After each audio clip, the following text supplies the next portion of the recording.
अस्सलामु अलैकुम रहमतुल्लाहि वबरकातुहू। बिस्मिल्लाहिर्रहमानिर्रहीम। वल अस्र की आवाज इन्नल बहुत इंसान बारीक है, धीमी है।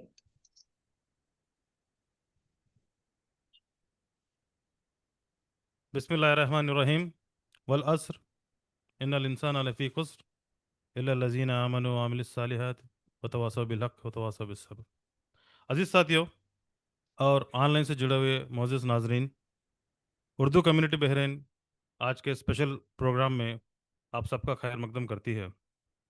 हर महीने की तरह एक नए टॉपिक और एक नए स्पीकर के साथ आपके खिदमत में हाजिर है।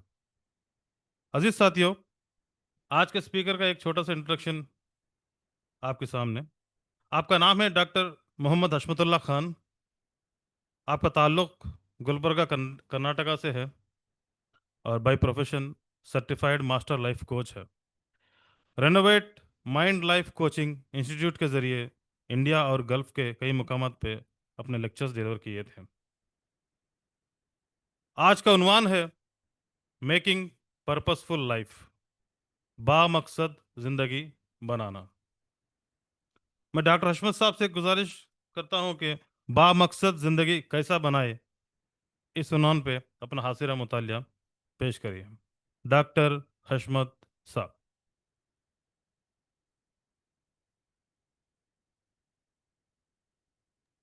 अस्सलाम वालेकुम रहमतुल्लाहि वबरकातुहू। अल्हम्दुलिल्लाह अल्हम्दुलिल्लाहि रब्बिल आलमीन वस्सलातु वस्सलामु अला रसूलिहिल मुरसलीन व अला आलिहि व सहबिहि अजमाइन इला यौमिद्दीन, अम्मा बाद। फ़अऊज़ु बिल्लाहि मिनश शैतानिर रजीम, बिस्मिल्लाहिर रहमानिर रहीम। व मा खलक़तुल जिन्ना वल इंसा इल्ला लियअबुदून। व क़ाल तआला अल्लज़ी खलक़ल मौत वल हयात लियब्लुवकुम अय्युकुम अहसनु अमला व हुवल अज़ीज़ुल गफ़ूर। व क़ाल तआला अल्लज़ीना आमनू व तत्मइन्नु क़ुलूबुहुम बिज़िक्रिल्लाह अला बिज़िक्रिल्लाहि तत्मइन्नुल क़ुलूब। सदक़ल्लाहु मौलाना अज़ीम। रब्बि इश्रह ली सदरी व यस्सिर ली अमरी वहलुल उक़दतम मिन लिसानी यफ़क़हू क़ौली।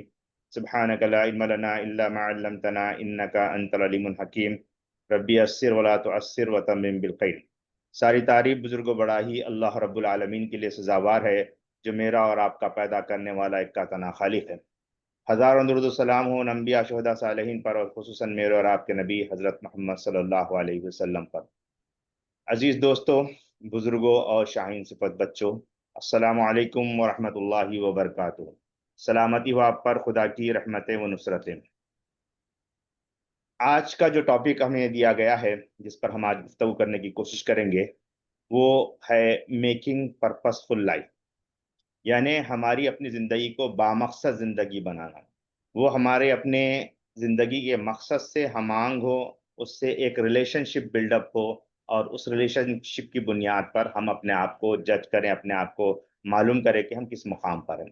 तो हम कोशिश करेंगे इस पूरे टॉपिक को जब डिस्कोर्स करेंगे, इसको समझने की कोशिश करेंगे, तो सबसे पहले हम ये मालूम करने की कोशिश करेंगे कि हमारी अपनी ज़िंदगी का वाई क्या है, WHY, कि हमारी ज़िंदगी का मकसद क्या है और ये हमारी ज़िंदगी में कितना अहम है। इसके सिलसिले में कुछ 2-3 हम एक्सरसाइज भी करने की कोशिश करेंगे, कुछ कॉन्सेप्ट को समझने की कोशिश करेंगे, और किस तरह हम इसको इंटरनलाइज़ करें, इस पर भी हम कुछ बात करने की कोशिश करेंगे। फिर ये कि किस तरह से हमारा मकसद जो है, हमारी कोर वैल्यूज़ से अलाइन होता है। यानी जब हम किसी गोल को सेट करते हैं तो उसके पीछे हमारे कुछ कोर वैल्यूज होंगे, और कैसे ये गोल हमारे कोर वैल्यूज के साथ अलाइन होता है, और कैसे ये हमारे अंदर एक तरह की तमानियत यानी इनर पीस हमारे अंदर पैदा करता है, और किस तरह से हम इस वर्ल्डली लाइफ में किस तरह से मोटिवेट हों अपने आप को, और किस तरह से अपने इस गोल को हम अलाइन करें अपने इनर पीस के साथ, इसको हम समझने की कोशिश करेंगे आज की पूरी इस गुफ्तगू में। मैं कभी-कभी बीच-बीच में आपको कुछ प्रेज़ेंटेशन के पॉइंट्स भी ताकि वो एक्सरसाइज़ के दौरान में आप देख सकें, उसको हम आपके सामने रखने की कोशिश करेंगे। तो पहली चीज़ जो आपको समझनी है इस पूरे डिस्कशन में कि बामकसद ज़िंदगी को हम बनाने के लिए, देखिए इंसान और जानवर में जो उमूमी फ़र्क है, जो असल फ़र्क है, वो क्या है? वो यही है कि अल्लाह रब्बुल इज़्ज़त ने डिसीज़न मेकिंग का जो है मलका जानवरों को नहीं दिया है। और किसी भी चीज़ के अच्छे और बुरे का फ़ैसला इंसान खुद कर सकता है। यानी आया वो अच्छी चीज़ को अप्लाई करे अपनी ज़िंदगी में या बुरी चीज़ को अप्लाई करे अपनी ज़िंदगी में, ये इसका जो मादा है, जिसका फैसला करने की जो कुव्वत है, वो अल्लाह रब्बुल इज्जत ने इंसान को दी है। और इसी बुनियाद पर वो किसी अच्छी चीज को अडॉप्ट करता है या बुरी चीज को अडॉप्ट करता है। और फिर हम देखेंगे कि हर वो चीज जिंदगी में, आप देखें कि हर वो चीज का कोई ना कोई मकसद है। आप पानी पीते हैं तो पानी पीने का कोई एक मकसद है। आप इसी तरह कोई काम करते हैं तो हर चीज का, यानी कि जितनी भी चीजें एग्जिस्ट करती हैं पूरी दुनिया में, उसका कोई ना कोई मकसद है। सूरज को बनाने का एक मकसद है, चांद को बनाने का एक मकसद है, जमीन को बनाने का एक मकसद है। यानी हर वो चीज जो इस दुनिया में एग्जिस्ट करती है, उसका कोई ना कोई मकसद है। और वो मकसद की बुनियाद पर उसका एग्जिस्टेंस है। और मकसद खत्म हो गया तो उसका एग्जिस्टेंस खत्म हो जाएगा। इसका मैं एक छोटी सी मिसाल आपको देता हूं। एक मौके पे एक किताब में बहुत बेहतरीन अंदाज को एक्सप्लेन किया गया है। जैसे मिसाल के तौर पर, आपके खाने का मकसद क्या है। अगर आपको मालूम हो जाए कि खाने का मकसद क्या है, तो आप उसको उसी अंदाज से खाएंगे। जैसे मिसाल के तौर पर अगर मैं किसी को पूछूं कि खाने का मकसद क्या है, तो वो कह सकते हैं कि खाने का मकसद जो है, अपने आप को जो है जबरदस्त मुस्तहकम करना है।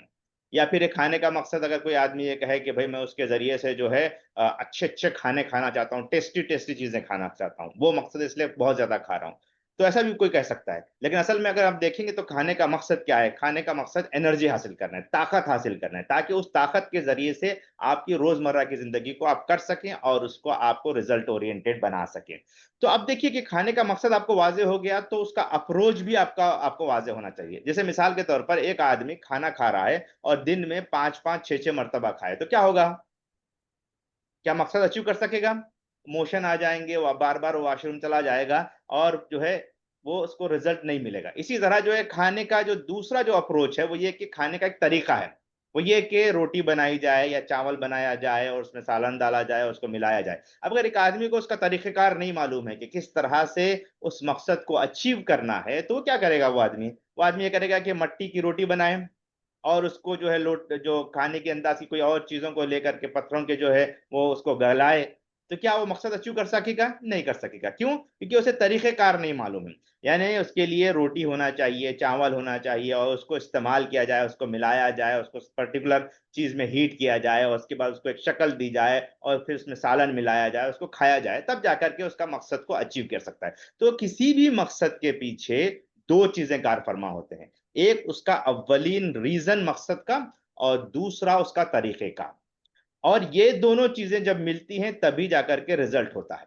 जैसे आपको मैं बताऊं कि मेरे और आपकी जिंदगी का मकसद क्या है। कुरान मजीद ने इसको इस अंदाज में कहा जो मैंने पहली आयत आपके सामने पढ़ी, वमा खलक़तुल जिन्ना वल इंसा इल्ला लियअबुदून। हमने जिन्न और इंस को इसलिए पैदा किया कि वो हमारी इबादत करें। यानी अल्लाह ताला की इबादत करने के सोल मकसद के साथ अल्लाह रब्बुल इज्जत ने इंसान को पैदा किया। अब ये मकसद हमारे सामने वाजे हुआ, यानी हमारी जिंदगी की जितनी भी कोशिशें हैं, काविशें हैं, यानी हम जो है जॉब करने के लिए बहरैन आए हैं, इसके पीछे मकसद क्या है? अल्लाह ताला की इबादत है।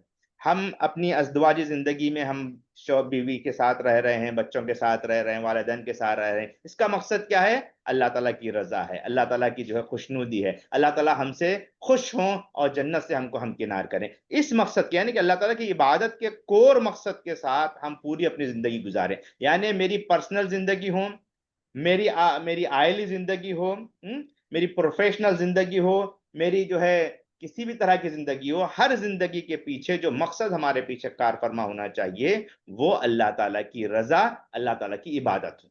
अब आप देखिए कि इस चीज को हम जितना ड्राइव करते जाएंगे, जितना चीज को फैलाते जाएंगे, उतना हमको समझ में आएगा। जैसे भी मिसाल के तौर पर मैं कहूं कि जितनी भी चीजें आप अपनी जिंदगी में कर रहे हैं, वो क्यों कर रहे हैं? The reason behind what you do, what you wanted to do, इसको आइडेंटिफाई करना बहुत जरूरी है। यानी अगर हम बगैर किसी सोच के साथ कोई काम कर रहे हैं, तो वो रिजल्ट ओरिएंटेड नहीं होगा। यानी मिसाल के तौर पर हम सऊदी अरब कहें या बहरैन आए हैं और हमारे पीछे कोई मकसद नहीं है, तो फिर क्या होगा? हम कमाते जाएंगे, खर्च करते चले जाएंगे, कमाते जाएंगे, खर्च करते चले जाएंगे, और हमें एट द एंड हमारे सामने कोई वाज़ेह रिजल्ट नहीं रहेगा। और हमारे सामने ये होगा कि हम किस लिए आए हैं हमें मालूम नहीं है, इसलिए रिजल्ट भी हमको नहीं मिलेगा। तो सबसे इंपॉर्टेंट चीज यही है कि हम आइडेंटिफाई करें कि कोर रीजन क्या है हमारे इस दुनिया में एग्जिस्टेंस का, या फिर बहसियत वालिद हमारा कोर रीजन क्या है, क्यों हमको वालिद बनाया गया है, क्यों हमें जो है अल्लाह रब्बुल इज्जत ने खलीफा बनाया है।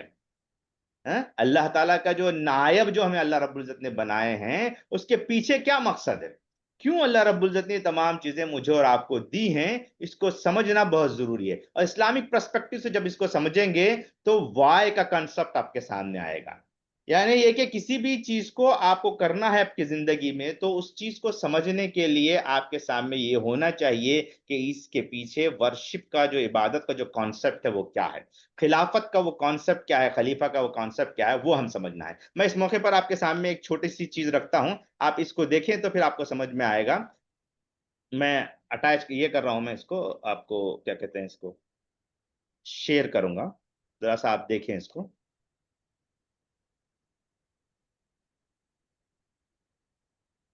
आ रहा है ना? स्क्रीन शेयर हो रही है? राइट। तो अब देखिए कि यहां पर मैंने कुछ चीजें लिखी है।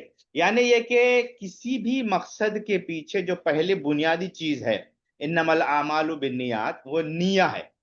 निया का मकसद, निया अगर हमारी सही नहीं होगी तो कोई भी चीज कितना ही अच्छा क्यों ना हो, वो काबिल कबूल नहीं है। तो सबसे इंपॉर्टेंट एस्पेक्ट है वो आपकी नीयत है।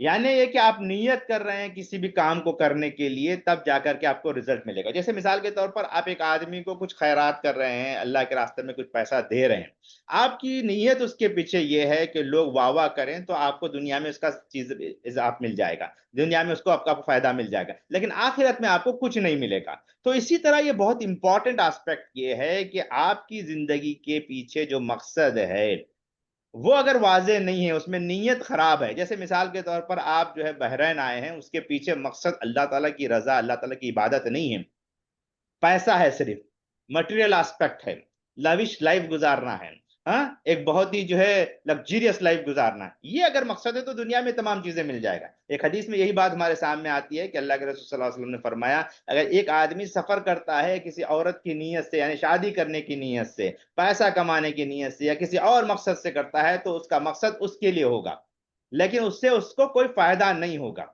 उसको उससे कामयाबी नहीं मिलेगी। अगर खालिस अल्लाह के लिए वो सफर करता है तो वो अल्लाह के लिए होगा।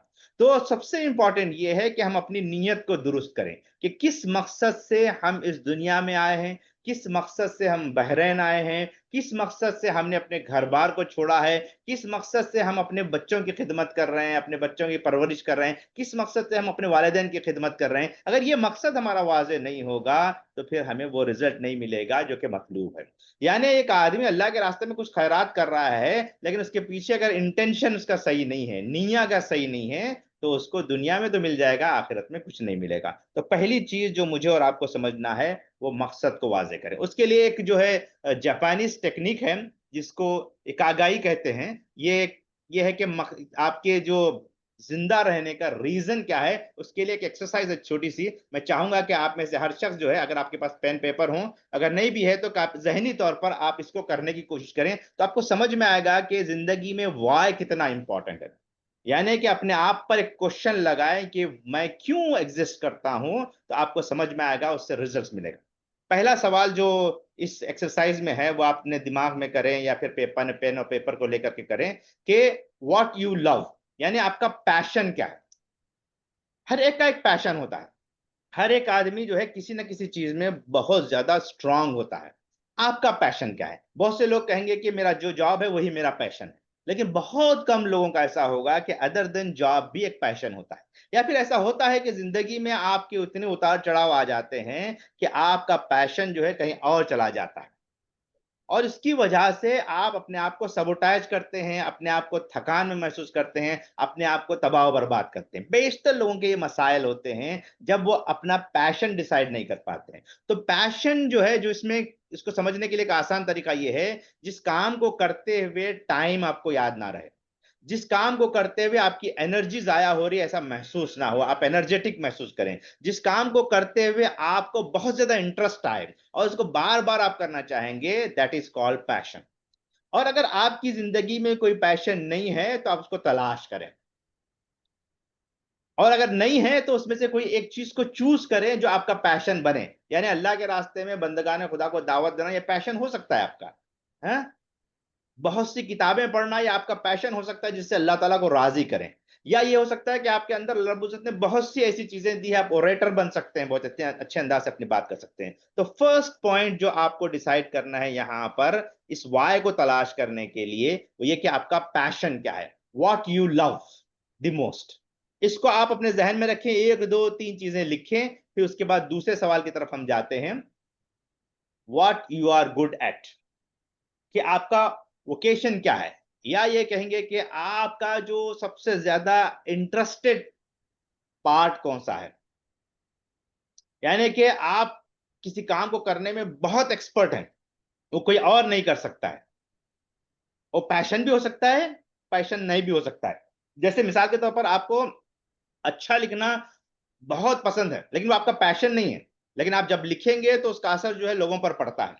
देखिए, ये हम काम कर रहे हैं वाई पर, तो आप ये देखें कि आप किस चीज में गुड हैं। हो सकता है मैनेजमेंट स्किल आपके अंदर बहुत अच्छी हो, आपका पैशन नहीं हो सकता है, लेकिन मैनेजमेंट स्किल आपकी बहुत अच्छी हो।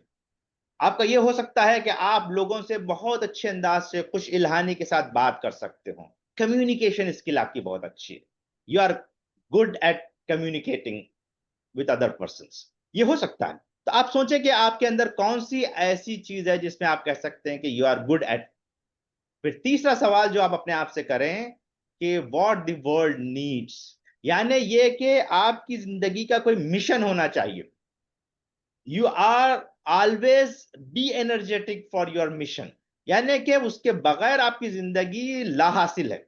यानी अगर आपके पास कोई ऐसी चीज नहीं है जिसके जरिए से आपके अंदर हर की कुव्वत पैदा हो, यानी दुनिया को कुछ देने के अंदर आपके अंदर क्षमता नहीं है, तो फिर आप किसी काबिल के नहीं है। यानी मिसाल के तौर पर जानवर जो है ना, वो किसी और को कुछ दे नहीं सकता है। तो अगर हम भी वही काम कर रहे हैं जैसे दूसरे जानवर कर रहे हैं, तो फिर हमारे और जानवरों के दरमियान में कोई फर्क नहीं रहता है। तो मुझे और आपको ये देखना है कि वर्ल्ड हमसे क्या चाहता है, दुनिया हमसे क्या चाहती है। दुनिया हमसे पीस का पैगाम चाहती है। दुनिया हमसे हमारे टैलेंट्स को अल्लाह के रास्ते में देखना चाहती है। दुनिया हमसे चाहती है कि हम लोगों की खिदमत खल्क करें। दुनिया हमसे चाहती है कि हम लोगों के मसाइल को हल करें। दुनिया हमसे चाहती है एक्स वाई जेड। क्या आप सोचें कि आपसे दुनिया क्या चाहती है, उसको लिखे 1 2 3 पॉइंट। ये आप उस पे जो है आप दुनिया को ये दे सकते हैं, आपके अंदर ये कोशिश कर सकते हैं। फिर चौथा और आखिरी बात ये कि what you can be paid for, यानी कि आपके अंदर कोई खुसूसियत है जिसकी बुनियाद पर दुनिया आपको पे कर सके। देखिए, इसमें दोनों चीजें हो सकती हैं, जो आपका प्रोफेशन है as if now, that can be. और ये हो सकता है कि आज के दौर में ये बात आप जहन में रखिए कि सेकेंड प्रोफेशन इज रिक्वायर्ड। यानी ये कि आने वाले दौर में अभी देख रहे हैं आपके वर्ल्ड में जो कुछ तब्दीलियां हो रही हैं, हिंदुस्तानी बाहर वापस आ रहे हैं अमेरिका से, ये जो सिचुएशन क्रिएट हो रही है, इसमें अगर आप अपने वाई को समझने में खासिर रहें, योर प्रोफेशन को आप इवेलुएट करने से खासिर रहें, तो हो सकता है आने वाले दौर में आपको बहुत मुश्किल हो। तो मैं हमेशा कहता हूं कि एक प्रोफेशन ऐसा हो जिसके जरिए से हम अपने अपनी इज्तिमाइयत को फायदा दे सकें, लोगों को फायदा दे सके। एक प्रोफेशन जिससे हम अर्न कर रहे हैं, एक और प्रोफेशन जो हो सकता है बाद में वो आपका परफेक्ट प्रोफेशन बन जाए, जिसके जरिए से आप अर्न भी करें, साथ ही साथ लोगों को दुनिया को फायदा दें। यानी second skilling is always important. If you have one skill set, you need to have another skill set which is going to replace if it is required at some juncture। किसी एक मुकाम पर आकर के आपको जरूरत पड़े कि आप उस स्किल को यूटिलाइज करें पहले स्किल की जगह पर, तो आपको करना आना चाहिए। तो मैं ये समझता हूं कि इस जापानीज टेक्निक को आप इस्तेमाल करें, बैठे एक मर्तबा इन चारों सवालात को लिखें, तफसील के साथ लिखें। इसको दो तरीके से आप कर सकते हैं, एक इस्लामिक कॉन्सेप्ट को सामने रख करके, उसके इबादा के कॉन्सेप्ट को सामने रख करके, पर्पज ऑफ लाइफ के कॉन्सेप्ट को सामने रख करके इस एक्सरसाइज को करें। फिर दूसरा एक ये कि आपका समाजी सोसाइटी में जो आपका इमेज है, स्टेटस है, उसको सामने रख करके एक और अंदाज से आप काम कर सकते हैं। राइट, मेरी बात समझ में आ गई? तो इसको दूसरे अंदाज से मैंने आपके सामने यहां लिखने की कोशिश की है कि अगर आपका पर्पस जो है ना ये हो जाए कि अल्लाह ताला की रजा आपका मकसद हो जाए, और आपका जो है गोल जो है ना, ऑब्जेक्टिव जो है ना, वो नस्बुलैन जो है वो अकामत दीन हो जाए, फिर कुरान और सुन्नत के साथ आप अपने आप को अलाइन करें, आपके कोर वैल्यूज जो है कुरान और सुन्नत के साथ हो जाए तो फिर आपको रिजल्ट्स मिलेगा, जो कि ला इलाहा इल्लल्लाह की बुनियाद पर। यानी ये कि आपके अंदर एक ऐसी हरकी कुव्वत हो जो इस तमाम चीज को आपके सामने पेश कर सके और इसको आप बहुत अच्छे अंदाज से समझ सकें। मैं समझता हूं कि इस पर आप ज्यादा बात करने की जरूरत नहीं है, लेकिन एक जहन में आप बात रखें कि हमेशा बैक ऑफ द माइंड ये रहे कि दीन मेरी अपनी जात पर कायम हो, ये मेरी जिंदगी का मकसद हो, अल्लाह ताला मुझसे राजी हो, और दीन को न सिर्फ मैं अपनी जात पर कायम करूं, अपने अजीज व अकारीब पर, अपने रिश्तेदारों पर, समाज और सोसाइटी में एक ऐसे समाजी तब्दीली के लिए मैं काम करूं जो कि ऐन कुरान और हदीस के फाउंडेशन के मुताबिक हो, जो अल्लाह के हुक्म के मुताबिक हो। जब हमारे सामने ये होगा तो हम अलाइन करेंगे अपने गोल्स को, अपने तमाम दुनियावी मकासद को इस्लामिक मकासद के साथ, और इससे हमें आपको रिजल्ट मिलेगा, और ये अकीदा ही हमारे लिए बहुत अहम तरीन काम करेगा। मैं आगे बढ़ता हूं। इस सिलसिले में अगर कोई सवाल है तो आप नोट करके रखें, बाद में पूछ भी सकते हैं आप, या फिर बीच में भी पूछना चाहें तो हमारे मुदस्सिर साहब को बताएं और वो क्वेश्चन कर सकते हैं। एक और चीज हम इस दौरान में करने की कोशिश करेंगे कि अगर आप अपने गोल और डिजायर को बार बार वाय करके आप सवाल करके हासिल करना चाहें, तो आप उसको रिजल्ट्स को हासिल कर सकते हैं। एक छोटी सी ड्रिल करके मैं आपको बताता हूं कि कैसा है। जैसे मिसाल के तौर पर एग्जांपल ये कि जो भी हमारे एक्शंस होते हैं वो हमारी नीयत के ऊपर डिपेंड करते हैं। जैसे मैं आपको एग्जांपल देता हूं कि आप एक बिजनेस शुरू करना चाहते हैं, या एक कोई नया जॉब करना चाह रहे हैं। आप मिसाल के तौर पर आप इस जॉब से सेटिस्फाई नहीं है, एक नया जॉब करना चाह रहे हैं, तो आप दिमाग में एक सवाल करें, वाई। आपके दिमाग में जैसे ही आप सवाल करेंगे कि why I need to start a new business, क्या जवाब आएगा? आप कहेंगे कि टू अर्न मोर मनी। एक माइंड में आपके आया जवाब। फिर आप सवाल करें कि वाई मोर मनी,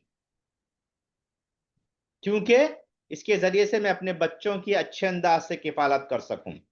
वाई, बच्चों की किफालत क्यों करनी चाहिए, आपके जहन में सवाल आएगा। तब आप जवाब देंगे खुद अपने आप से कि बच्चों की इसलिए मैं अच्छी किफालत करूं क्योंकि मेरी ये रिस्पॉन्सिबिलिटी है, मेरी जो है सोल रिस्पॉन्सिबिलिटी है, मेरी होलिस्टिक रिस्पॉन्सिबिलिटी है, मेरी रिचुअल, मेरे क्या कहेंगे अल्लाह ताला का हुक्म है कि मैं अपने बच्चों की किफालत करूं। तो अब आपके सामने बात आ रही है, क्यों बच्चों की किफालत करनी चाहिए, क्यों अल्लाह ताला का हुक्म है? ताकि मैं जो है कल क़यामत के रोज सुरखरू हासिल कर सकूं, कल क़यामत के रोज मुझे जन्नत मिले। वाय आपने पूछा। फिर ये कि अगर उससे पहले एक बार सवाल करें कि क्यों आप ये तमाम चीजें करें, ताकि आपको पीस मिले, सुकून मिले। और ये सुकून क्यों हासिल करना है? इसलिए कि कल क़यामत के रोज आपको जन्नत मिले। तो बेसिकली ये है कि ये वाय को आप 5-6 मरतबा अपने सामने जब सवाल करेंगे तो आपकी जिंदगी में एक ओरिएंटेशन आएगा, एक रिजल्ट मिलेगा। जैसे आपका प्रेजेंट जॉब है, आप अपने आप से सवाल करें कि ये प्रेजेंट जॉब की मुझे क्यों जरूरत है, why I need to have this present job. तो आपको एक जवाब मिलेगा। उस जवाब को फिर एक मर्तबा सवाल कीजिए कि ये जवाब क्यों है, व्हाई। फिर आपको एक और जवाब मिलेगा। ये एक्सरसाइज आप अपने बच्चों के साथ भी कर सकते हैं। ये एक्सरसाइज अपने डे टू डे लाइफ के डिफरेंट इश्यूज के लिए आप कर सकते हैं, डिफरेंट चैलेंजेस के लिए कर सकते हैं। न सिर्फ ये कि बल्कि इस तरह की एक्सरसाइज हमें करते रहना चाहिए बार बार, ताकि हम अपने इंटेंशन को सही समझ सकें, लाइफ के इंटेंशन को, और उस सिमत में हम बहुत आसानी के साथ आगे बढ़ सकें, रिजल्ट्स की तरफ जाएं। जैसे एक मिसाल के तौर पर एक बच्चा स्कूल जा रहा है, उसको बोर हो रहा है, या फिर जो है वो बहुत ज्यादा जो है इंटरेस्टेड नहीं है, तो आप उससे सवाल करें कि why you need to study education. तो अब सवाल का जवाब वो देगा, इसलिए कि अगर मैं अच्छा पढ़ूंगा तो मुझे अच्छी नौकरी लगेगी। अच्छी नौकरी क्यों करना चाहिए, ये सवाल आएगा। फिर उसका वो जवाब देगा। फिर उसका सवाल करें, फिर वाई, कम से कम एक सोल्यूशन के लिए 5 मरतबा आप वाई करें।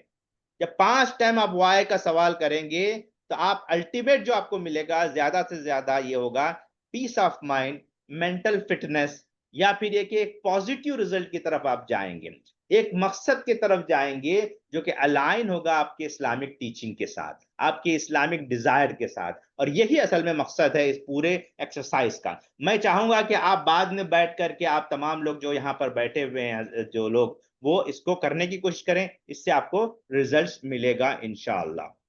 तो हम अपनी बात को आगे बढ़ाते हैं। मैं इंशाअल्लाह उसको फिर जब जरूरत पड़ेगी तो फिर मैं इसको आपको ये करूंगा। कुरान मजीद में अल्लाह रब्बुल इज्जत ने फरमाया, अल्लज़ी खलक़ल मौत वल हयात लियब्लुवकुम अय्युकुम अहसनु अमला। फरमाया गया कि हमने इंसान की मौत और जिंदगी को पैदा किया, और हम ये देखना चाहते हैं कि तुम में सबसे बेहतरीन कौन है, यानी अमल करने के एतबार से सबसे बेहतर कौन है। देखिए क्या अल्लाह रब्बुल इज्जत ने इंसान को पैदा किया है, उसकी मौत भी रखी है, और अल्लाह रब्बुल इज्जत देखना चाहते हैं कि the best of the best कौन कर सकता है। तो बेसिकली ये है कि हम जो भी काम करते हैं जिंदगी में, उसमें जो इंपॉर्टेंट एस्पेक्ट है वो ये है कि हम अहसन करें, एहसान की मंजिल तक ले जाएं। यानी जो भी काम करें the best of the best हम करने की कोशिश करें, चाहे हमारी पर्सनल लाइफ में हो, चाहे हमारी प्रोफेशनल लाइफ में हो, चाहे हमारी आइली जिंदगी में हो, यानी कि अपनी निजी जिंदगी में फैमिली और वाइफ के दरमियान में हो, बच्चों की किफालत के दरमियान में हो, कोई तंजीमी एक्टिविटीज कर रहे हो उसके लिए हो। हर जगह पर जो सबसे इंपॉर्टेंट एस्पेक्ट है वो ये है कि अय्युकुम अहसन अमला, कि जो बेस्ट काम अल्लाह ताला देखना चाहते हैं उनके जरिए से। तो अब इससे जो सबसे इंपॉर्टेंट एस्पेक्ट ये आता है कि हमारी जिंदगी के तमाम एक्टिविटीज में जो सबसे इंपॉर्टेंट एस्पेक्ट होना चाहिए कि हमारी कोर वैल्यूज क्या है। यानी कि अगर हम हसनुल अमला करना चाहते हैं, बेस्ट काम करना चाहते हैं, तो मुझे मालूम हो कि what is most important for me, मुझे कौन सी चीज सबसे ज्यादा इंपॉर्टेंट है। हर एक के लिए कुछ ना कुछ चीजें वैल्यू करती हैं, वो उसका इंटरनल कंपास होता है कि उसकी बुनियाद पर वो आइडेंटिफाई करता है कि उसके कोर वैल्यूज क्या हैं। अब इस्लाम ने जो कॉन्सेप्ट दिया है कि हर कोर वैल्यूज, चाहे वो इंटीग्रिटी हो बास के लिए, बास के लिए कंपैशन हो सकता है, बास के लिए फ्रीडम हो सकता है, बास के लिए क्रिएटिविटी हो सकता है, एनीथिंग जो भी आप समझे कि आप लिख भी लें, आप चाहे तो अपने पेपर पेन पे, आप पेन के जरिए से आप लिखें कि कौन सी आपकी 3 कोर वैल्यूज हैं। कोर वैल्यूज का मतलब यह है कि जिस चीज को हर काम के दौरान में आप इंपॉर्टेंस देते हैं। जैसे मिसाल के तौर पर बात लोगों को कोर वैल्यूज ये होती है कि हर तरह के लोगों को जमा करना, इंटीग्रिटी करना। लोगों के दरमियान में खलिश हो रही है तो आप उनको जाकर के बीच में बेच बिचाव करके दोनों को साफ कर लेते हैं। या फिर बाद लोग होते हैं कि हमेशा जो है उसमें नया रास्ता देखते हैं, क्रिएटिविटी होती है उनके अंदर, कोई भी काम आता है तो नया डायमेंशन देखते हैं। बाद लोग होते हैं कि अपनी फ्रीडम, लोगों की फ्रीडम चाहते हैं। बाद लोगों के अंदर कंपैशन होता है कि सबको लेकर के चलना, सबके साथ एक तरह की कैफियत होना चाहिए, और एक मोहब्बत की कैफियत उनके अंदर होती है। तो आपके वो 3 कौन से कोर वैल्यूज हैं। और बहुत इंपॉर्टेंट चीज ये है कि it should be grounded with तकवा, यानी कि आपके जितने भी कोर वैल्यूज हैं वो अलाइन होनी चाहिए तकवे के साथ। यानी कि इसका एंड रिजल्ट तकवा हो, अल्लाह ताला का डर हो, अल्लाह ताला से मोहब्बत हो, अल्लाह ताला से रिश्ता हो, अल्लाह ताला से रिलेशनशिप हो। तो what are your core values, अगर आप लिखना चाहेंगे, या आप चैट बॉक्स में लिखना चाहेंगे, या आप कमेंट्स में लिखना चाहेंगे यूट्यूब के, तो आप कमेंट्स में लिखें कि what are your 3 core values. तब अगर कोर वैल्यूज को आप लिखेंगे तो आपको बहुत कुछ समझ में आएगा। हम जो आगे एक्सरसाइज करने जा रहे हैं उसमें वो इंपॉर्टेंट एस्पेक्ट है जो आप इसमें समझ सकेंगे। मैं अभी आपको उसको ये करता हूं, शेयर करता हूं, ताकि आप इसको फिर एक मर्तबा देखें कि किस तरह से ये काम करता है। जी।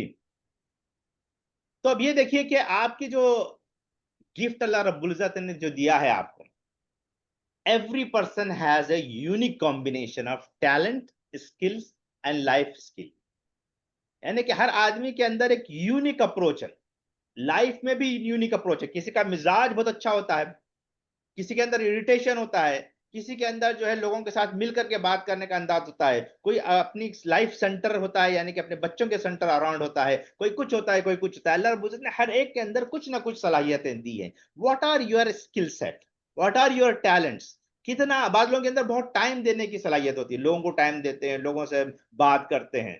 फिर ये कि आप किस तरह से, आपके अंदर वो कौन से चैलेंजेस है जिसको ओवरकम करके आप लोगों की हेल्प किए।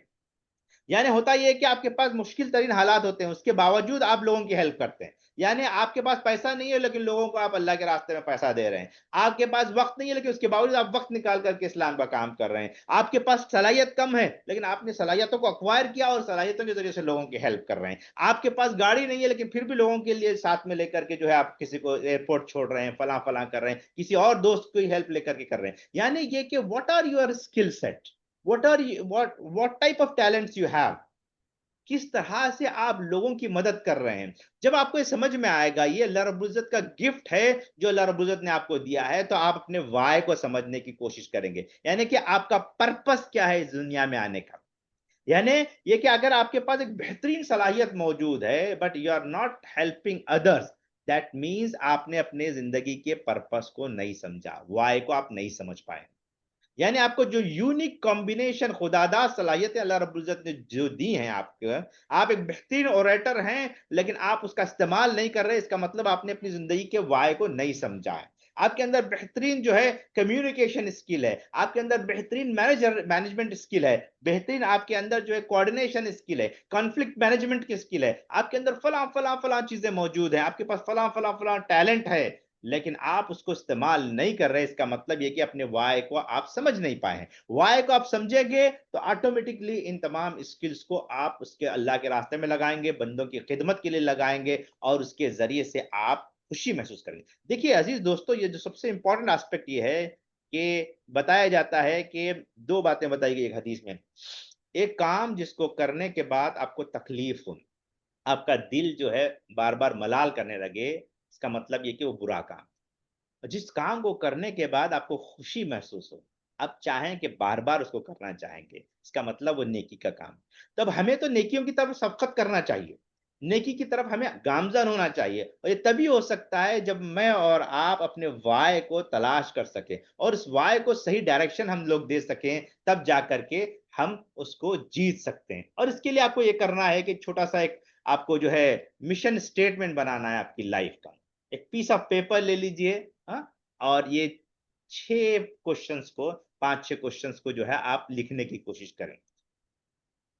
ज्यादा सोचने की जरूरत नहीं, जस्ट जो दिमाग में आ रहा है आप उसको लिखते चले जाइए, या दिमाग में जस्ट कैलकुलेट करते जाइए, जो भी, ज्यादा ओवर थिंक करने की जरूरत नहीं है। पहली चीज ये क्या, what are you passionate about, जो भी आया लिख दीजिए। What are you good at about, ये अभी हमने देखा, right. What problem in the world you want to solve, ये एक ट्रिकी क्वेश्चन है और ये इंपॉर्टेंट क्वेश्चन है। दो क्वेश्चन तो ऑलरेडी आपने कर लिया था, लेकिन अभी तीसरा क्वेश्चन है कि what problem in the world do you want to solve. क्या प्रॉब्लम है वर्ल्ड में? फैमिलीज के बहुत इश्यूज है, फैमिली रिलेशनशिप में बहुत से मसाइल हैं, आपके अपने खानदान में हो गए, सोसाइटी में बहुत से लोगों के मसाइल हैं। आप अगर ये सॉल्व करने में आगे आ जाएं, भूखमरी का बड़ा इश्यू है, इसको सॉल्व कर सकते हैं आप, हाँ? एजुकेशन का बड़ा इश्यू है, एजुकेशन में लोगों को सपोर्ट की जरूरत है, वो बड़ा इश्यू है। तो आप किस तरह के प्रॉब्लम को सॉल्व कर सकते हैं, कौन सी आपके अंदर कैफियत है, उसको करने की कोशिश करें। What impact do you want to have on the people life. देखिए ये बहुत बड़ी बात है। ये अंबिया की सुन्नत रही है कि वो ये कहते हैं कि मुझे दुनिया में कोई चीज नहीं, दुनिया से मुझे कोई रगबत नहीं है। यानी कि दुनिया की तमाम चीजें आराइशें तुम देना चाहोगे तो मुझे उसकी कोई जरूरत नहीं है। मुझे क्या चाहिए? कल क़यामत के रोज अल्लाह ताला की रजा चाहिए। और वो इतना इम्पैक्ट डालते हैं क्योंकि वो जो है किसी वजह से कोई काम नहीं करते दीन का काम, यानी लोगों से दुनियावी मफाद की बुनियाद पर वो काम नहीं करते हैं। तो इसीलिए उनकी जिंदगी में ये सबसे बड़ा एस्पेक्ट रहता है कि वो बेलौस लोगों की खिदमत करते हैं और इसकी वजह से एक इम्पैक्ट डालते हैं पूरी सोसाइटी में। अब आप देखें कि आपकी वो कौन सी सलाहियतों की वजह से, आपके पैशन की वजह से, प्रॉब्लम सॉल्विंग स्किल की वजह से एक इम्पैक्ट गिरा है। कम से कम 50-100 लोग आपकी बात को समझ करके अपनी जिंदगी में तब्दीली चाहते हैं। कम से कम ऐसा एक ग्रुप हो जो आपकी बात को सुन रहा हो ताकि उसके जरिए से उनकी जिंदगी के अंदर तब्दीली आए। कम से कम आपका वालिदैन हैं, आपके बहन हैं, भाई हैं, आपकी अहलिया हैं, आपके बच्चे हैं, ये आपकी बात को सुन रहे हैं, उनकी जिंदगी पे इम्पैक्ट पड़ रहा है। तो ये 4-5 क्वेश्चन है जो आपको देखना चाहिए। आखिरी सवाल ये है कि when do you feel most alive and more energetic. ये बहुत बहुत बहुत इंपॉर्टेंट क्वेश्चन, यानी जिस काम को करते हुए आपको थकान महसूस हो रही है, आप महसूस कर रहे हैं कि आप मुर्दा हैं, तो इसका मतलब ये है कि that is not align with your passion, that is not align, you are not good at with, you are not solving the problem of people, it is not going to impact the rest of the people। तो important aspect है वो ये कि जिस काम को करते हुए आपके अंदर एनर्जी नहीं आ रही है, तो उस काम को छोड़े, जिस काम को करके आपके अंदर एनर्जी आती है उसको अप्लाई करें अपनी जिंदगी में। अब अगर किसी वजह से कुछ फिजिकल इश्यूज हैं, कुछ मेंटल इश्यूज हैं, कुछ और चीजें हैं जिसकी वजह से आप अलाइन नहीं हो पा रहे हैं, तो उन इश्यूज को सॉल्व करें। जिसकी बुनियाद पे आपकी एनर्जी ट्रैप हो रही है और आप रिजल्ट की तरफ नहीं जा रहे, आप जिंदा महसूस नहीं कर रहे। देखिए, बहुत सी चीजें होती हैं लाइफ में जो हम डे टू डे अफेयर्स में करते हैं। अब हम जमाती सरगर्मियां कर रहे हैं, ऑफिस में कुछ काम कर रहे हैं, उसके पीछे मकसद क्या होता है? उसके पीछे ये होता है कि आप जो है अपने आप को जिंदा रखना चाहते हैं, आप अपने अंदर एनर्जी महसूस करना चाहते हैं, लोगों को हेल्प भी होती है उसके जरिए से, इम्पैक्ट भी डालते हैं आप, उसके साथ साथ जो है आपके अंदर जो है अल्लाह ताला की रजा का मकसद होता है, बहुत सी चीजें होती है, आपका पैशन होता है, सब चीजें होती हैं। लेकिन अगर उसमें एनर्जी का कॉन्सेप्ट मौजूद नहीं है, या आप अपने आप को जिंदा महसूस नहीं कर रहे हैं, तो ऐसा कोई तरीका अप्लाई कीजिए, ऐसा कोई और चीज आप अडॉप्ट करें जिसमें आप जिंदा भी रहें, आपके अंदर एनर्जी भी रहे। या आप इस चीज को आप अपनी प्रोफेशनल लाइफ में भी इंप्लीमेंट करके देख सकते हैं, आपकी सोशल लाइफ में भी इंप्लीमेंट कर सकते हैं, और बहुत सी और चीजें भी कर सकते हैं। इस दौरान में कोई सवाल हो तो आप लिख करके मुझे बता सकते हैं, हम आगे बढ़ते हैं। अब देखिए कि जो इसका जो दूसरा एस्पेक्ट है वो ये है कि बैलेंस करना है हमारी अपनी जिंदगी को, जो रोजमर्रा की हमारी जिंदगी है जिसमें जो है पैसा इंपॉर्टेंट है, स्टेटस इंपॉर्टेंट है, राइट? हैं? बहुत से लोगों के अपना घर, बंगला, मकान वो इम्पोर्टेंट है, राइट? सोसाइटी में स्टेटस इम्पोर्टेंट है, ऐसी बहुत सी चीजें हैं जो आदमी चाहता है और हासिल करता है। लेकिन अगर उसकी वजह से पीस नहीं है, मेंटल फिटनेस नहीं है, मेंटल पीस नहीं है उसको, उसके अंदर जो है परेशानी रहती है। बहुत से लोग रहते हैं जो बहुत पैसे वाले रहते हैं, लविश जिंदगी गुजार रहे हैं, लेकिन रात में सोने के लिए उन्हें गोलियां इस्तेमाल करनी पड़ती है, सोने के टैबलेट्स इस्तेमाल करने पड़ते हैं। बहुत से लोग हैं जिनके पास बहुत पैसा है, लेकिन उनके फैमिली के साथ रिलेशनशिप नहीं है, यानी कि वाइफ के साथ उनकी अच्छी रिलेशनशिप नहीं है, बच्चे उनकी बात नहीं सुनते हैं। बहुत से लोगों के पास बहुत कुछ मौजूद है, मकान है, फला फला है, वो अपने बेड पर सोने के काबिल नहीं रहते। बहुत से लोग होते हैं जिनके पास बहुत कुछ मौजूद है, लेकिन खा नहीं सकते वो चीजें, बहुत तरह तरह की बीमारियां उनके अंदर मौजूद हैं। यानी ये तमाम चीजों को अगर आप देखेंगे कि दुनिया की तमाम चीजों को इंसान हासिल कर रहा है, लेकिन उसके जरिए से जो है उसको खुशी नहीं मिल रही है, उसके अंदर हैप्पीनेस नहीं है, हैं? उसके अंदर जो है मेंटल हेल्थ उसकी स्ट्रांग नहीं है, उसके अंदर इनर पीस मौजूद नहीं है। होता है ना कि करियर की दौड़ में इतना आगे बढ़ता है, पैसा हासिल करने के लिए, स्टेटस हासिल करने के लिए इतना इतना आगे इंसान बढ़ता है। कुरान ने कहा अल्हाकुमुत तकासुर हत्ता जुरतुमुल मकाबिर, कहा कि दुनिया हासिल करने की दौड़, पैसा जमा करने की दौड़ में इतना इंसान आगे बढ़ रहा है, इतना दौड़ रहा है कि वो लबे गौर तक पहुंच जा रहा है, यानी वो दोजख के गड़े तक पहुंच रहा है, उसके अपने खबर की तरफ तक पहुंच रहा है। यानी ये कि दुनिया हासिल करने के लिए कोशिश इंसान की अगर अलाइन नहीं है, बैलेंस नहीं है उसके मेंटल हेल्थ के साथ, उसके हैप्पीनेस के साथ, उसके इनर पीस के साथ, तो फिर वो कोई फायदामंद चीज नहीं है। तो यानी जो इंपॉर्टेंट एस्पेक्ट ये है कि बैलेंस हमको करने आना चाहिए। अब इसकी एक मिसाल मैं आपको देता हूँ। जब अल्लाह के रसूल सल्लल्लाहु अलैहि वसल्लम और सहाबा जो है मक्का से मदीना चले गए हिजरत करके, और हिजरत जब करके वहां पहुंचे, तो अंसार ने बड़ा अच्छे अंदाज से उनका इस्तकबाल किया। किसी ने कहा कि मेरे दो घर हैं, आप एक ले लीजिए। किसी ने कहा कि मेरे पास दो बीवियां हैं, आप, मैं एक को छोड़ दूंगा, आप ले लीजिए। किसी ने कहा कि मेरे पास जो है इतना इतना पैसा है, मैं इसका हाफ कर देता हूँ, आप ले लीजिए। तो महाजिर ने कहा कि हमें इन तमाम चीजों की जरूरत नहीं है, हमें बाजार का रास्ता दिखाओ, हम तो बिजनेसमैन। तो ऐसा ऐसा साहब आए थे कि एक साहब ही तो ऐसे आए थे कि जब वो मक्के से निकल रहे तो कुरैश मक्का ने उन्हें रोक दिया, कहा कि तुम यहाँ आने से पहले अकेले आए थे, तुम्हारे पास कोई बीवी और बच्चे नहीं थे, ये बच्चे यहीं के हैं, बीवी भी यहीं की है, पैसा भी यहीं का है, तुम्हारे पास कोई पैसा नहीं था, कुछ नहीं था, तुम अपना पूरा बिजनेस यहाँ डेवलप किए थे, सब कुछ तुम्हें छोड़ करके अकेला तुम्हें मदीना जाना चाहिए। उन्होंने कहा कि ठीक है, मैं अल्लाह के रास्ते में सब चीजें छोड़ता हूँ, अकेले तन तन आ गए। बहुत से सहाबा अपना सब कुछ दुनिया में वहां पर छोड़ करके मक्का में वो तन तना गए। लेकिन आपको जान करके हैरत होगी कि सिर्फ 4-5 साल के बाद द वेल्दियस्ट लोगों में से जो शुमार होता, टॉप 3-4 वेल्दियस्ट लोगों को जो मदीने के लोग थे, उसमें जो हजरत अब्दुर्रहमान बिन औफ हैं, हजरत उस्मान गनी हैं, और दूसरे बहुत से साहबा हैं जो वेल्दियस्ट लोग बने। लेकिन उनकी कैफियत ये थी कि जब उनको कैफियत आई कि जब कहा गया कि जंग तबूक के मौके पर अल्लाह के रास्ते में दो, तो हजरत अब्दुर्रहमान बिन औफ ने इतनी पोटलियां ले आकर के अल्लाह के रसूल के पास रखी। अल्लाह के रसूल ने पूछा कि कितना है, तो उन्होंने कहा कि अल्लाह मुझे बेहद हिसाब देता है कि मैं अल्लाह के रास्ते में गिन करके दूं। हजरत उस्मान गनी का ये मामला है कि एक ऊंट जो है मस्जिद नबवी के दरवाजे पर है, तो दूसरा शहर के बाहर किसी और कोने पर मौजूद, यानी इतना उन्होंने अल्लाह के रास्ते में दिया। तो अज़ान मोहतरम, कहने का मकसद ये है कि वर्ल्डी सक्सेस इंपॉर्टेंट है, लेकिन it should be align with the mental peace, mental healthiness के साथ, इनर पीस के साथ, और अल्लाह ताला के सामने जवाब दे और इस्लामी उसूल की बुनियाद पर वो होना चाहिए। इसीलिए कहा गया कि अल्लज़ीना आमनू तत्मइन्नु क़ुलूबुहुम बिज़िक्रिल्लाह, अला बिज़िक्रिल्लाहि तत्मइन्नुल क़ुलूब। यानी अगर हम जो है बहुत अच्छी पीसफुल जिंदगी गुजारना चाहते हैं तो अल्लाह के जिक्र के बगैर अगर हमारे पास बहुत कुछ मौजूद होगा तो हमें पीस और मेंटल फिटनेस नहीं मिलेगी, हमें सुकून नहीं मिलेगा। सुकून कहाँ मिलेगा?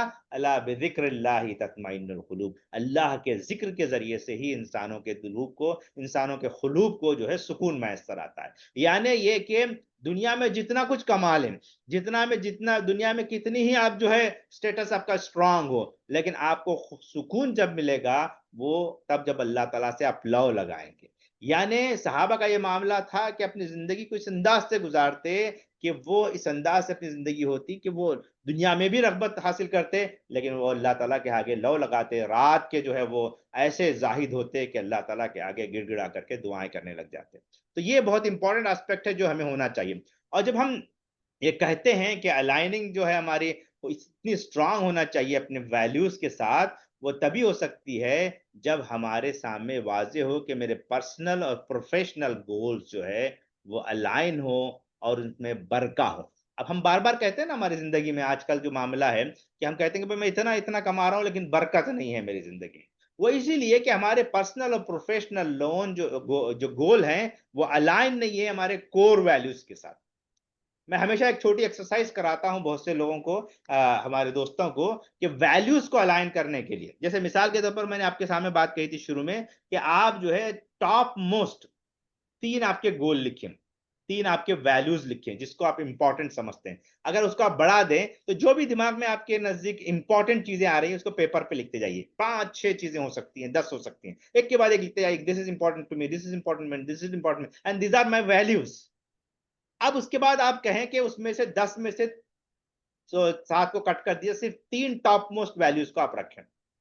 अब आप देखेंगे कि आप जिसको सोच रहे थे दिमाग में ये वैल्यू होना चाहिए, लेकिन जब आप कट करते चले जाएंगे 10 में से 3 बचेंगे तो आपको लगेगा कि ये मेरी टॉप मोस्ट वैल्यूज हैं।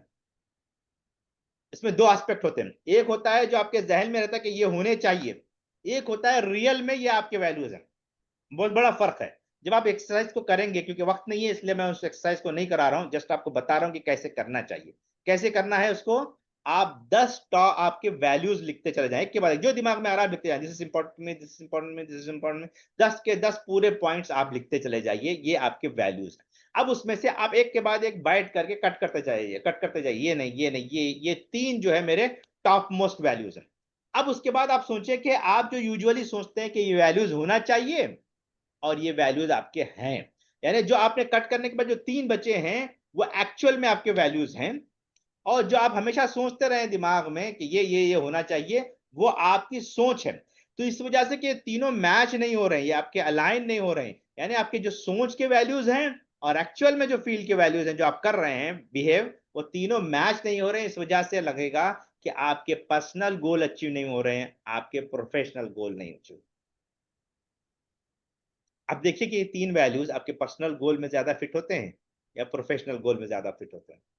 तब आपको समझ में आएगा कि आपकी जो टू डू लिस्ट है वो कोई फ़ायदेमंद नहीं है, मीनिंगफुल नहीं है, रिज़ल्ट नहीं होगा और इसी वजह से आपको बरकत भी नहीं मिल रही होगी।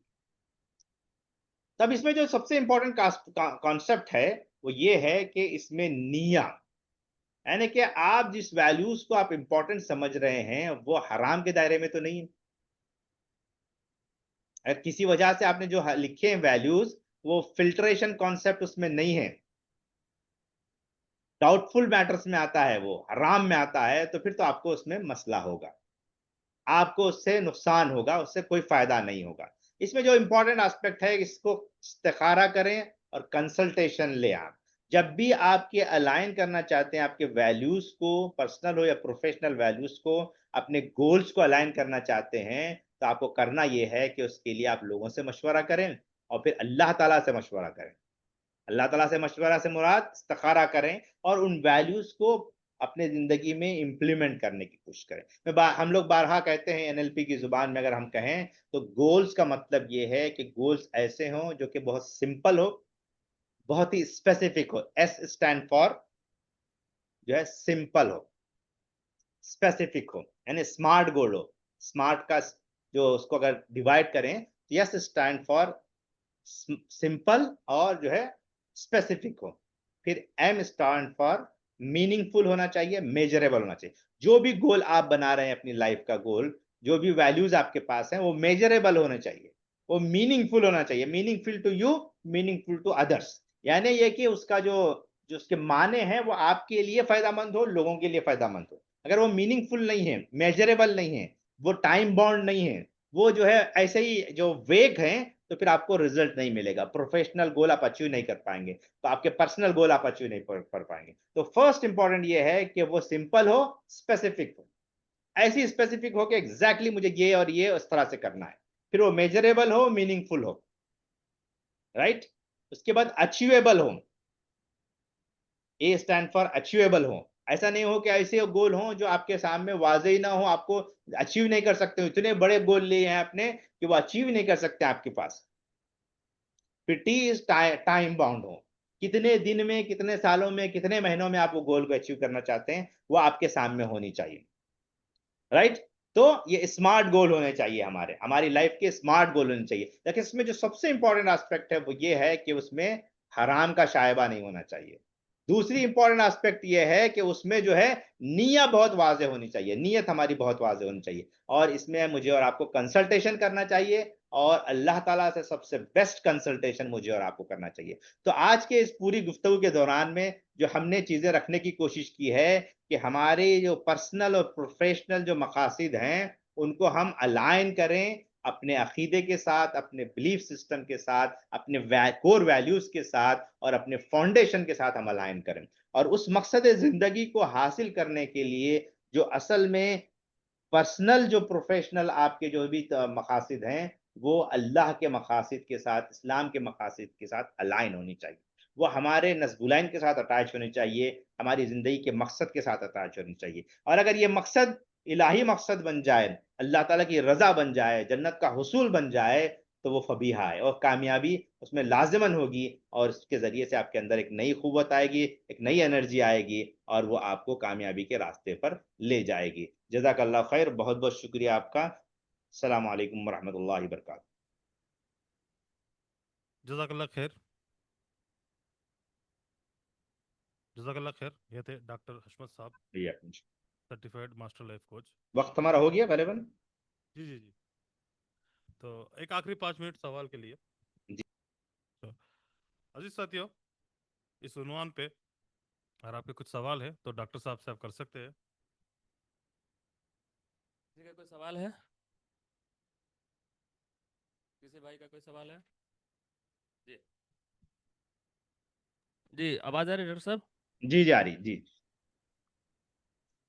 अस्सलाम वालेकुम रहमतुल्लाहि व बरकातहू। वालेकुम सलाम जी। सर ये पूछना था कि पैशन की बात आपने की और इसको अलाइन करने के बारे में कहा।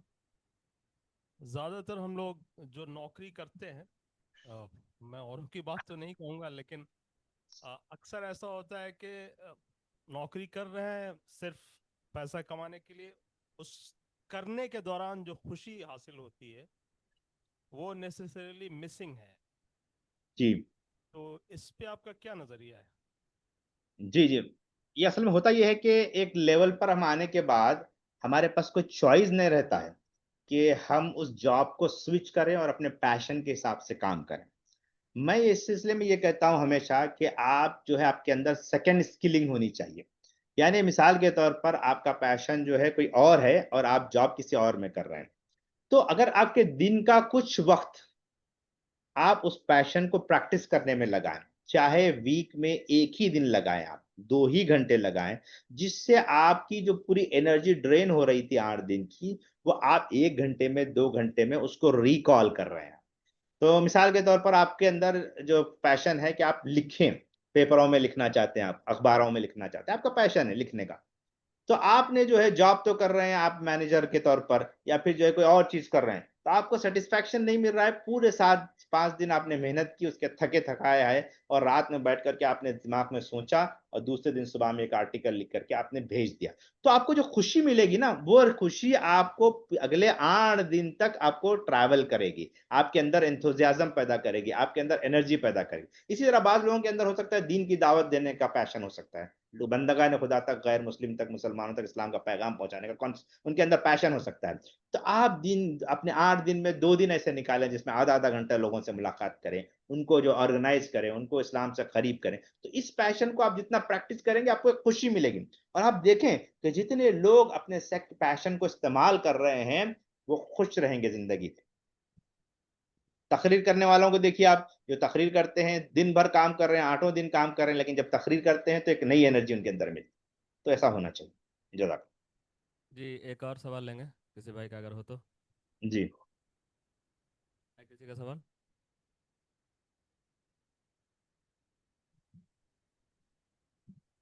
है किसी का लास्ट? जी जी, बोलिए। नहीं है, ओके ठीक। ठीक है, जज़ाकल्लाह खैर। जी मैं डॉक्टर साहब का शुक्रिया अदा करता हूँ कि बामकसद ज़िंदगी कैसे बनाएं, इस बेहतरीन उन्वान पे अपने प्रैक्टिकल टेक्निक्स के ज़रिए हमें कोच किए। अजीज़ साथियों और ऑनलाइन से जुड़े हुए मोअज़्ज़ज़ नाज़रीन, आप सबसे गुजारिश है कि उर्दू कम्युनिटी बहरीन इस चैनल को आप सब्सक्राइब करिए और अपने फैमिली और फ्रेंड्स में शेयर करिए। और डॉक्टर साहब 3 कोर वैल्यूज़ को जो पहचानने के लिए जो है रिक्वेस्ट किए थे, उस 3 कोर वैल्यूज़ को आप यूट्यूब के इस वीडियो के नीचे जो है अपने कमेंट्स के जरिए बताइए। जज़ाकल्लाह खैर डॉक्टर साहब।